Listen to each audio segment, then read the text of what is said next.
Today's topic is supply chain management. Supply chain management, that means there may be a chain between the supply of the raw materials. That means there is a chain before we are giving the after we are giving the order, there may be a chain receiving the raw material from the supplier till it delivers to the customer. That is what is supply chain management. So supply chain includes all the process that add customer desired value to material and bring it to the customers.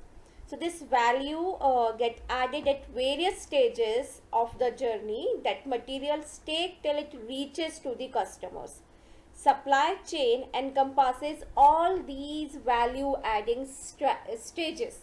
So a supply chain is a network of the supplier, manufacturing, assembly, distribution, and logistics facilities that perform the functions of the procurement of the material, transformation of these material into intermediate and finished products, and the distribution of these products to the customers. That means जब हमने वो material purchase किया है वहाँ से हमारा start हो जाता है, वो ट्रांसफॉर्म होता है इंटरमीडिएट गुड्स में, फिनिश गुड्स में, till it distribute to the customers. हमारी ये पूरी चेन चलती है. That is the supply chain. So according to the professor Douglas M. Lambert, supply chain management as the integration of the business process from the end user through original supplier who provide products, services and information that adds value for the customers. क्योंकि value customers के लिए इसमें value add हो रही है. Like हमें तो क्या करना था, फिनिश प्रोडक्ट देना था. हमने रॉ मटेरियल परचेज किया, उसके अंदर कुछ वैल्यू ऐड करी, उसको चेंज किया फिनिश प्रोडक्ट में, तो वो वैल्यू फॉर द कस्टमर्स हो गया क्योंकि उनको फिनिश प्रोडक्ट्स दिया है हमने. Now definition of supply chain. A supply chain is a network of facilities and distribution options that perform the function of the procurement of material, transformation of these materials into intermediate and finished products, and the distribution of these finished products to the. Next is ripe supply chain. Ripe supply chain. This supply chain is more advanced than the previous one. So more organized, better relations with the suppliers. Some amount of information also flows in this supply chain, but there is no other supply chain initiative appearing. So this type of food chain exists in the food sector. ये सिर्फ food sector में होती है mostly, जहाँ पे कि हमारा जो रिलेशंस होते हैं सप्लाई के ज़्यादा अच्छे होते हैं और इन्फॉर्मेशन हम लोग फ्लो करते हैं. ये राइप सप्लाई चेन है. Internal supply chain. This type is the most common type. Here the organization has implemented enterprise resource planning and they are well organized from the inside but not connected to the supplies. ये अंदर से तो काफ़ी ज़्यादा अच्छी होती हैं, ये सारी इंटरकनेक्टेड होती हैं ये आपस में. लाइक परचेजिंग, प्रोडक्शन और डिस्ट्रीब्यूशन, ये सब इंटरकनेक्टेड होते हैं. इसलिए हम लोग एंटरप्राइज रिसोर्स प्लानिंग इसके अंदर यूज़ में लेते हैं. ये internal supply chain. That means company के अंदर जो सप्लाई चेन हो रही है. Extended supply chain. That means internal as well as the external. हमारे यहाँ पे एक्सटेंडेड में क्या है कि इंटरनल भी ऑप्टिमाइज्ड है और हमने उसको एक्सटेंड करके उसको आउटसाइड ऑफ द ऑर्गेनाइजेशन भी एक्सटेंड कर दिया है. That means fully integrated with the customers also. That is extended. Self-monitored. This type of supply chain is a company centric, not customer centric. ये company centric होती है. It brings all partners together. It can achieve a considerable speed to market, but it is not because of the total optimization. Self-monitored होती हैं जो कि अपने suppliers के साथ अच्छे रखते हैं, पर ये customer centric नहीं होती हैं. Now essential features of supply chain management. First, integrated behavior. supply chain management में integration होता है सबका. Like शेयर होल्डर्स का भी इंटीग्रेशन होगा, मेरे सप्लायर्स का भी होगा, मेरे कस्टमर्स का भी होगा, तो ये इंटीग्रेशन होगा. Now mutually sharing information. इसके अंदर हम लोग म्यूचुअली शेयर करते हैं इन्फॉर्मेशन सारे चैनल मेंबर्स के साथ, जो भी मेरे चैनल मेंबर्स हैं, लाइक कि जो भी सप्लायर्स हैं, जो रिटेलर्स हैं, इन सब के साथ. Mutually sharing channel risk and rewards. इनके साथ हम लोग रिस्क भी शेयर करते हैं और रिवॉर्ड्स भी. अगर प्रॉफिट भी होता है तब भी हम रिवॉर्ड शेयर करते हैं. Cooperation. That means cooperation among the channel members is required. यहाँ पर अब कॉपरेशन होता है सारे चैनल मेंबर्स के बीच में. Cooperation refers to similar or complementary coordinated activities performed by firm in business relationship to produce superior mutual outcome और singular outcome that are mutually expected over time. हमें cooperation करना है सबके साथ, तभी cooperate करके काम करेंगे तो mutually benefit होता है सबको. Focus on serving customers. हम लोग क्या करते हैं मेनली सप्लाई चेन में, हमारा मेन मोटिव क्या होता है, कॉमन गोल तो यही है कि हमें कस्टमर्स को सर्व करना है, तो यही पॉलिसी हम आगे इंटीग्रेट करते हैं. इंटीग्रेशन ऑफ प्रोसेस का भी इंटीग्रेशन होता है. Like the integration can be accomplish through cross functional terms in plant, supplier personal and third party service provide. या तो प्लांट के जो सप्लायर पर्सनल्स होंगे या फिर मेरे थर्ड पार्टी. अब थर्ड पार्टी क्या होता है कि लाइक हम लोग क्या कर रहे हैं, थर्ड पार्टी को भी लेकर आ रहे हैं जो कि मुझे फैसिलिटेट करेगा मेरे वेयर हाउसिंग में, मेरे डिस्ट्रीब्यूशन में, तो मेरी थर्ड पार्टी है.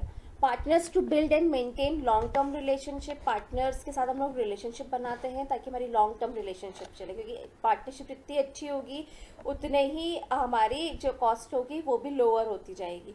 So in policy integration is possible if there are compatible cultures and management techniques among the chain members.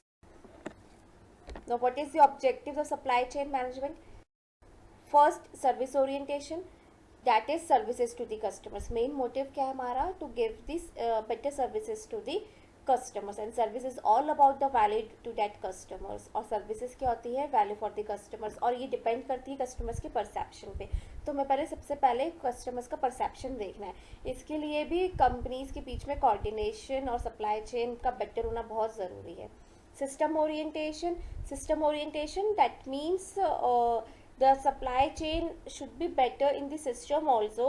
There must be a synergy due to the cooperation and coordination, so that we can the result or goal of the whole organization, it should be one.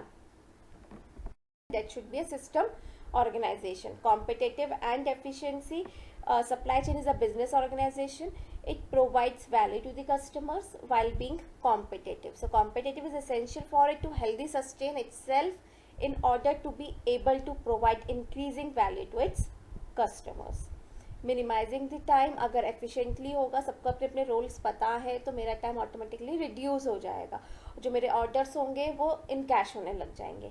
Minimising work in progress, क्योंकि supply chain है, smooth running हो रही, तो total work in progress भी क्या होगी, मेरी decrease होती चली जाएगी. जो भी पाइपलाइन, इम्प्रूविंग पाइपलाइन विजिबिलिटी, जो मेरे पाइपलाइन में जो वेटिंग लिस्ट में रहते थे मेरे जो वर्क है उनकी भी विजिबिलिटी होने लग जाएगी सप्लाई चेन में, और उसे भी हम मिनिमाइज कर देंगे. विजिबिलिटी, डिमांड भी पता चलेगी कि लाइक कितनी डिमांड किसकी आ रही है. इम्प्रूविंग दी क्वालिटी ऑल्सो. क्वालिटी कैसे हम इम्प्रूव कर रहे हैं, TQM से, टोटल क्वालिटी मैनेजमेंट. इसके अंदर ओवरऑल सिर्फ प्रोडक्शन में ही नहीं, जब वो हम रॉ मटेरियल परचेज करते हैं, जब हमारा प्रोडक्शन एक्टिविटीज स्टार्ट होती है till deliver to the customers, मुझे इस पूरी टोटल क्वालिटी चाहिए maintain. Now the components of supply chain management: first procurement, second processing, third distribution.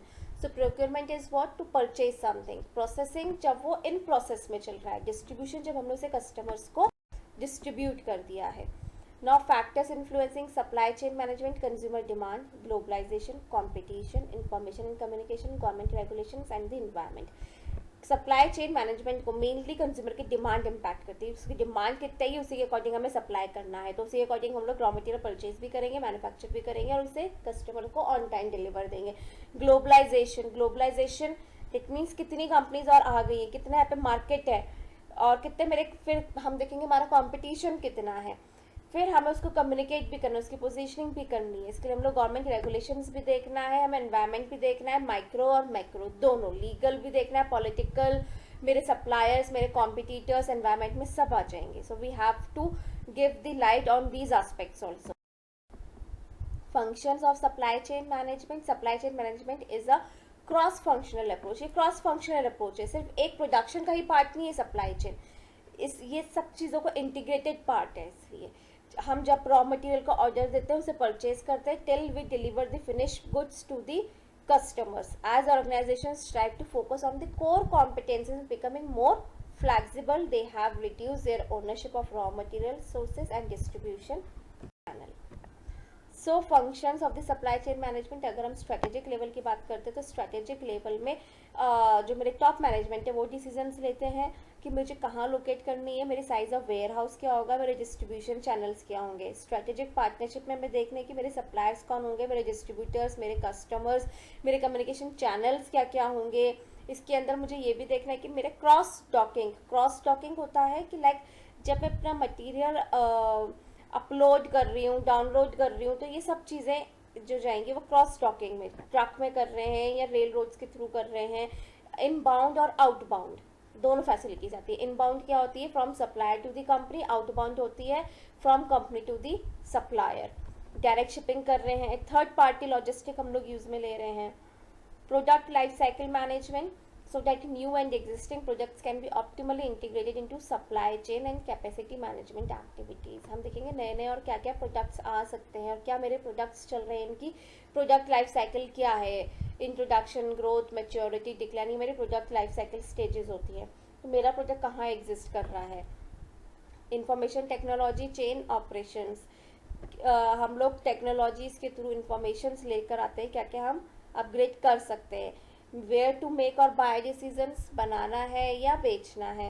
Aligning overall organization strategy with the supply strategies, it is for long term and needs resources commitment also.